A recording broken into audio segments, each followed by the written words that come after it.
Hello viewers, welcome back to our channel kitchen food blog. আজকের এই সবজিগুলো দেখে কি আপনারা বুঝতে পারছেন আমি কি বানাবো? আজকে আমি আপনাদের সাথে শেয়ার করব একটা authentic Bengali lost and rare recipe. আমি ঝিঙে, আলু আর আমগুলোকে এভাবে টুকরো করে নিয়েছি। ঝিঙেটাকে একটু বড় রেখেছি যেহেতু ঝিঙে একটু নরম সবজি। এবারে আমি একটা প্যান গরম করে দিয়ে দিয়েছি সর্ষের তেল। পুরো রান্নাটা কিন্তু আমি করব সর্ষের তেলেই। এই সর্ষের তেল গরম হলে আমি আলুটাকে হালকা করে ভেজে নেব। এবার এর মধ্যেই ঝিঙা দিয়ে দেবো। ঝিঙা দিয়েও ঝিঙাটাকেও হালকা করে ভেজে আমি তুলে রাখবো।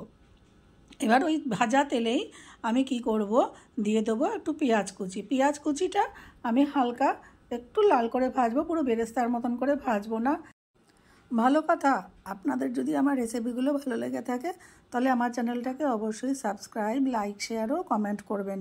আমাকে সাপোর্ট করবেন, আমার পাশে থাকবেন, তাহলে একটু মোটিভেট হই, অনেক রকম রান্না শেয়ার করার একটা ইচ্ছা জাগে। আচ্ছা, এবার এটাকে আমি ভালো করে ভেজে নিচ্ছি।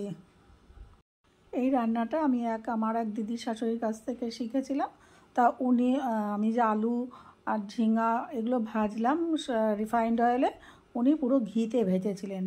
আগেকার দিনে রান্নার ঘিয়ের ব্যবহারটা একটু ভালো হয়, একটু বেশি হয়, কিন্তু এখন আমরা এতটা ঘি পছন্দ করি না আর এতটা ভালো ঘি পাওয়াও যায় না। সেই জন্য আমি রিফাইন্ড অয়েল দিয়ে ভেজেছি। আপনারা যদি ইচ্ছা করেন তাহলে ঘি দিয়ে ঝিঙে আলুটা ভেজে নিতে পারেন। পেঁয়াজ কুচি লাল করে ভেজে নেওয়ার পর আমি এখানে দিয়ে দিয়েছিলাম পেঁয়াজ বাটা, আদা বাটা দিয়ে একটু কষিয়ে নিয়ে অল্প একটু জল দিয়ে কষিয়ে নিয়েছিলাম যাতে মশলাটা না পড়ে যায়, কেন আমি এখানে তেলের ব্যবহার খুবই কম করেছিলাম। তারপর লবণ, হলুদ, লঙ্কা গুঁড়ো আমি স্বাদ অনুযায়ী পরিমাণ মতো দিয়ে দিয়েছি। দিয়ে আবার ভালো করে একটুখানি নাড়িয়ে চাড়িয়ে কষিয়ে নিয়েছি। তারপরে আমি ভেজে রাখা ঝিঙার আলু এর মধ্যে দিয়েছি, আবার নাড়িয়ে চাড়িয়ে ভালো করে কষিয়ে নিয়েছি। তারপর দিয়ে দিলাম পরিমাণ মতো জল। জলটা এমন পরিমাণে দিয়েছি যাতে আলু আর ঝিঙাটা সিদ্ধ হয়ে যায়, কিন্তু একদম যেন ঝোল না থাকে। এই রান্নাটা একটু গা মাখা হয়, বেশি ঝোল হয় না। এরপর আমি এটাকে ভালো করে ফুটাতে দিলাম যাতে সবজিগুলো আমার সেদ্ধ হয়ে যায়। সবজিটা সেদ্ধ হয়ে আসার মাঝামাঝি আমি দিয়ে দিলাম আমের টুকরোগুলো। আবার আমি এটাকে সেদ্ধ হতে দিলাম। ভালো করে ফুটিয়ে আমি সবজি সমস্ত রকম সিদ্ধ হয়ে যাওয়ার পর আমি দিয়ে দিলাম স্বাদ অনুযায়ী পরিমাণ মতো চিনি দিয়ে একটু নাড়াচাড়া করে নামাবার আগে আমি ছড়িয়ে দিলাম ঘি।